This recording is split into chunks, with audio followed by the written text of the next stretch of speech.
Hi hello ಎಲ್ಲರಿಗೂ ನಮಸ್ಕಾರ. ನಾನು ಶ್ರೀಬಾಲ.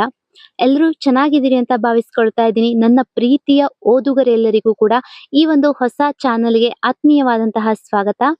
ಆ, ಈಗಾಗಲೇ ನಾನು ಪ್ರತಿಲಿಪಿ ಎಂಬಂತಹ ಸ್ವಪ್ರಕಾಶನ ಆ್ಯಪ್‌ನಲ್ಲಿ ಬರಹಗಾರ್ತಿಯಾಗಿ ಗುರುತಿಸಿಕೊಂಡಿದ್ದೇನೆ. ಶ್ರೀಬಾಲ ಎನ್ನುವಂತಹ ಹೆಸರಿನಲ್ಲಿ ಅಲ್ಲಿ ನನ್ನ ಪ್ರೊಫೈಲ್ ಕೂಡ ಇದೆ. ಸಾಕಷ್ಟು ಓದುಗರಿದ್ದಾರೆ.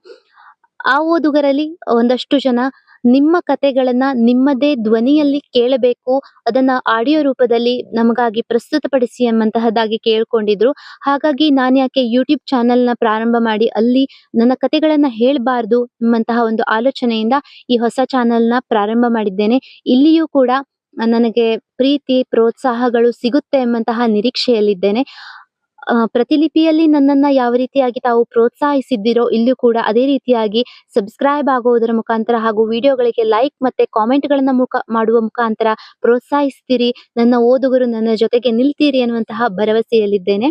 ಆ, ಅಲ್ಲಿ ನಾನು ಸ್ವರಚನೆಯನ್ನ ಮಾಡಿದಂತಹ ಕತೆಗಳಿವೆ, ಕಾದಂಬರಿಗಳಿವೆ. ಅವುಗಳೆಲ್ಲವನ್ನ ಕೂಡ ನಾನಿಲ್ಲಿ ಆಡಿಯೋ ರೂಪದಲ್ಲಿ ಹಾಕ್ತಾ ಹೋಗ್ತೀನಿ. ತಮ್ಗೆ ಯಾವ ಕತೆಗಳನ್ನ ಕೇಳ್ಬೇಕು ಅಂತ ಅನ್ಸುತ್ತೋ ಆ ಕತೆಗಳ ಬಗ್ಗೆ ತಾವು ಮೆನ್ಷನ್ ಕೂಡ ಮಾಡಬಹುದು. ಅದಲ್ಲದೆ ನನ್ನ ಕತೆಗಳನ್ನ ನಾನು ಹೇಳ್ತಾ ಹೋಗ್ತೀನಿ. ತಾವು ಅದನ್ನ ಸಪೋರ್ಟ್ ಮಾಡಬಹುದು, ಶೇರ್ ಮಾಡಬಹುದು. ಯಾರಿಗೆ ಕತೆಗಳನ್ನ ಕೇಳುವಂತಹ ಆಸಕ್ತಿ ಇರುತ್ತೋ ಅವರೆಲ್ಲರಿಗೂ ಕೂಡ ತಾವು ಶೇರ್ ಮಾಡಬಹುದು. ಯಾಕೆ ಕತೆಗಳನ್ನ ಆಡಿಯೋ ರೂಪದಲ್ಲಿ ಪ್ರಸ್ತುತಪಡಿಸ್ತಾ ಇದ್ದೇನೆ ಅಂತಂದ್ರೆ, ನಾನು ಒಂದು ಭಾವಾರ್ಥದಲ್ಲಿ ಒಂದು ಕಥೆಯನ್ನ ರಚನೆಯನ್ನ ಮಾಡಿದಾಗ ಆ ಭಾವಗಳು ಓದುಗರಿಗೆ ಅದೇ ರೀತಿಯಾಗಿ ಸಿಗದೆ ಹೋಗಬಹುದು. ಓದಿದಾಗ ಅದರ ಅರ್ಥಗಳು ಬೇರೆ ಆಗತ್ತೆ, ಅದನ್ನ ಕೇಳಿದಾಗ ಅದರ ಅರ್ಥಗಳು ಬೇರೆ ಆಗತ್ತೆ. ಭಾವನೆಗಳನ್ನ ನಮ್ಮ ಧ್ವನಿಯಲ್ಲಿ ಹೇಳಿದಾಗ ಅವರ ಮನಸ್ಸಿಗೆ ಬಲು ಬೇಗ ಅದು ರೀಚ್ ಆಗತ್ತೆ ಅನ್ನುವಂತಹ ಕಾರಣದಿಂದ ನಾನು ಅದನ್ನ ಆಡಿಯೋ ರೂಪದಲ್ಲಿ ಹೇಳೋದಕ್ಕೆ ಬರ್ತಾ ಇದ್ದೀನಿ.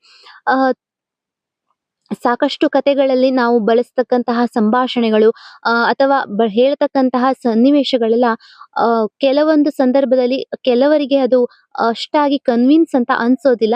ಅದನ್ನೇ ನಾವು ಆಡಿಯೋ ರೂಪದಲ್ಲಿ ಹೇಳಿದಾಗ ತುಂಬಾ ಚೆನ್ನಾಗಿ ಅವರು ಅದಕ್ಕೆ ಸ್ಪಂದಿಸ್ತಾರೆ, ಅದನ್ನ ಕಲ್ಪಿಸಿಕೊಳ್ತಾರೆ. ಹಾಗಾಗಿ ನಾನದನ್ನ ಆಡಿಯೋ ರೂಪದಲ್ಲಿ ಹೇಳ್ತಾ ಇದ್ದೇನೆ. ತಮ್ಮ ಪ್ರೋತ್ಸಾಹ ಮತ್ತೆ ಅನಿಸಿಕೆ, ಅಭಿಪ್ರಾಯಗಳು ನನಗೆ ತುಂಬಾನೇ ಮುಖ್ಯ ಆಗತ್ತೆ.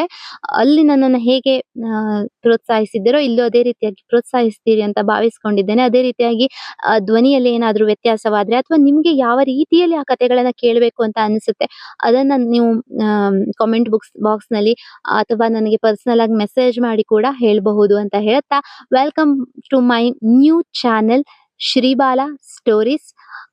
ಈ ಪ್ಲಾಟ್‌ಫಾರ್ಮ್‌ಗೆ ಈ ಕತೆಗಳನ್ನ ನಾನು ಹೇಳೋದಕ್ಕೆ ಬರೋದಕ್ಕೆ ಮುಖ್ಯವಾದಂತಹ ಕಾರಣ ಅಂತಂದ್ರೆ ಪ್ರತಿಲಿಪಿ ಕನ್ನಡ ಆ್ಯಪ್. ಈ ಆ್ಯಪ್‌ನಲ್ಲಿ ಸ್ವಪ್ರಕಾಶನ ಪದ್ಧತಿ ಇದೆ. ಅಂದ್ರೆ ನಾವೇ ಕತೆಗಳನ್ನ ರಚನೆಯನ್ನ ಮಾಡಿ ಅದನ್ನ ಪ್ರಕಾಶಿಸಬಹುದು. ಯಾವುದೇ ರೀತಿಯಾದಂತಹ ಖರ್ಚು ವೆಚ್ಚಗಳಿಲ್ಲಿ ಬರೋದಿಲ್ಲ. ಈ ಒಂದು ಆ್ಯಪ್‌ನ ಸಂಪಾದಕರಾಗಿರ್ತಕ್ಕಂತಹ ಶ್ರೀ ಅಕ್ಷಯ್ ಬಾಳೆಗೆರೆಯವರನ್ನ ಈ ಸಂದರ್ಭದಲ್ಲಿ ನೆನಪು ಮಾಡ್ಕೊಳ್ತಾ ಅವರ ಆಶೀರ್ವಾದ ಹಾಗೆ ಸಹಕಾರ ಇರ್ಲಿ ಇದ್ರ ಮೇಲೆ ಅಂತ ಕೇಳ್ಕೊಳ್ತಾ, ಮುಂದಿನ ವಿಡಿಯೋದಿಂದ ನಾನು ಕತೆಗಳನ್ನ ಹೇಳೋದಕ್ಕೆ ಶುರು ಮಾಡ್ತಿದ್ದೀನಿ. ನೀವು ವೇಟ್ ಮಾಡ್ತಾ ಇರಿ. ಮೊದಲು ಹೆಚ್ಚಾಗಿ ನಾನು ನನ್ನೆದೆಯ ಶ್ರಾವಣ ಕಥೆಯನ್ನ ಹೇಳ್ತೀನಿ ಅಂತ ಹೇಳ್ತಾ ಮುಂದಿನ ವಿಡಿಯೋದಲ್ಲಿ ನಾವು ಮತ್ತೆ ಭೇಟಿಯಾಗೋಣ. Thank you so much. ಹಾಗೆ ಸಬ್ಸ್ಕ್ರೈಬ್ ಆಗೋದನ್ನ ಮರಿಬೇಡಿ ದಯವಿಟ್ಟು. ಓಕೆ, ಬಾಯ್.